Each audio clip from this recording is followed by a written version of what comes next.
ఆలస్యం చేద్దామా? అన్నీ పెట్టేసని. దొరగారు ఎక్కడ? దొరగారు ఎవరు? అదే సూర్యం ఎక్కడ? ఇంకా వచ్చేస్తుంటాడు మామగారు. వెనకేసుకొస్తున్నావా? మరో 3 నిమిషాలు చూస్తాను.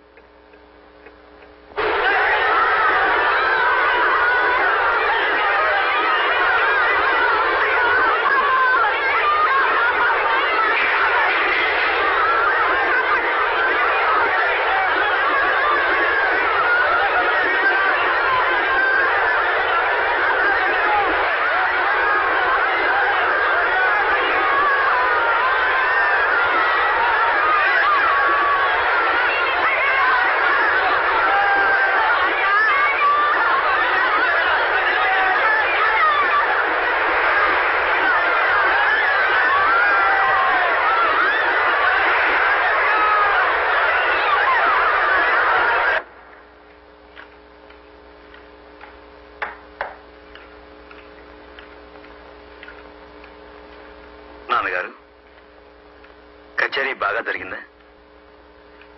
కచేరీకి నేను రాకపోవడానికి కారణం సంజాయిషీను నేను వినదలుచుకోలేదు. నాకేం చెప్పొద్దు. నువ్వు విసురు, వాళ్ళంతా మండిపోతుంది. నాన్న, అక్కడ కొన్ని గుడిసెలు మండిపోయి మసి. నాకు అనవసరం. చెప్పిందే చెప్పే నీ గుడిసెల ఘనాపాఠం నా చెవిన పడదు. ఇంకేం చెప్పొద్దు, నాకు తలనొప్పి. మీరు సహస్ర ఘనాపాఠి కదా, మీకు వినపడదు. కారణం వినటానికే మీకు తలనొప్పి. కారణం చెప్పకపోతే నాకు తలే పగిలిపోతుంది. వినేవాళ్ళు వింటే చాలు. వదినా, నీకైనా వినపడుతున్నా లేదా? ఇన్ని సంవత్సరాలుగా ఒక్కసారి తప్పకుండా నేను కచేరీకి వెళ్తున్నానా లేదా? ఈసారి వెళ్ళకపోవడానికి కారణం ఉంటుందా ఉండదా? అది వినాలా అక్కర్లేదా? ఊరి చివర పూరు గుడిసెలకి అసలు గుడిసెలే ఉంటాయన్న విషయాన్ని చూడగానే సాయం చేయడం నా ధర్మం అనిపించింది. చేశాను. తప్ప కళ్ల ముందు కాలిపోతున్న జీవితాలను చూస్తూ పాడేందుకు మనసులా వస్తుంది వదినా. 10 మంది మనుషులు హర్షించే పని చేస్తే ఆ దేవుడు కూడా హర్షిస్తారంటారే, మరి ఈయన నువ్వు చెప్పొదినా, అసలు నేను చేసిన తప్పేమిటి? సరే, తప్పైనా ఒప్పైనా జరిగిందేదో జరిగిపోయింది. భోజనాలు పెడతాను, రండి కూర్చోండి. మామగారు మీరు రండి. వద్దమ్మా, వద్దు. వాడు చేసిందే ధర్మమని వాడికి అంత గట్టిగా అనిపిస్తే మనిషి కర్మానికి వృత్తి ధర్మానికి తేడా తెలియకుండా వాడిని పెంచిన పాపానికి జరిగిన దైవధిక్కారానికి నేను 2 రోజులు ఉపవాసం ఉంటాను. 2 రోజులు ఎందుకో తెలుసా? వాడికి నాకు చేర్చి. ఈ రోజు జరిగింది సామాన్యమైన కచేరీ కాదమ్మా, రామాలయంలో కచేరీ.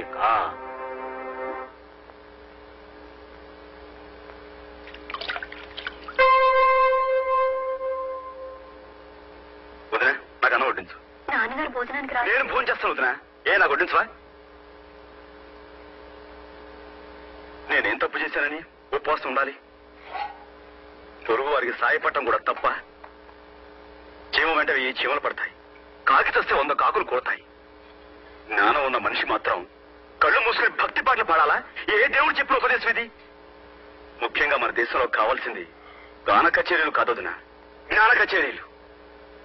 తప్పు చేస్తే తండ్రి మందలిస్తాడని భయపడే కొడుకే మంచి చేస్తే వెను తడతాడని ఆశపడతారుగా.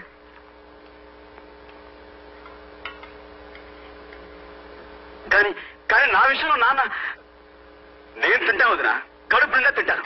నేనెందుకు మానేయాలి భోజనం?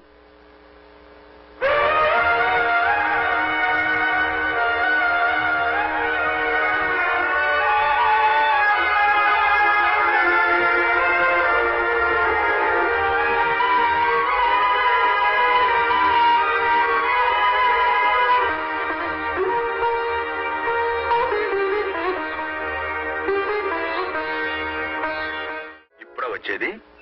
మీరెప్పుడొచ్చారు? ఎప్పుడొచ్చానంటావు? నేనే చెప్పాలా? ఇక్కడ ఉన్న చెట్లు చెప్తాయి, రాలిన పువ్వులు చెబుతాయి. మీకు ఊపిరాడకపోతే కాపాడేదెవరు? నా పాపరా, నేనేం చెప్పినా మీకు నవ్వులాటుగానే ఉంటుంది. నిజమండి, మొన్న మా ఫ్రెండ్స్ ఇద్దరు సైకిల్ మీద ఇలాగే డబ్బులు వెళ్తుంటే పోలీసులు పట్టుకున్నారట. అలాగే మన ఇద్దరు ఇప్పుడు పట్టుకున్నారనుకుంటా.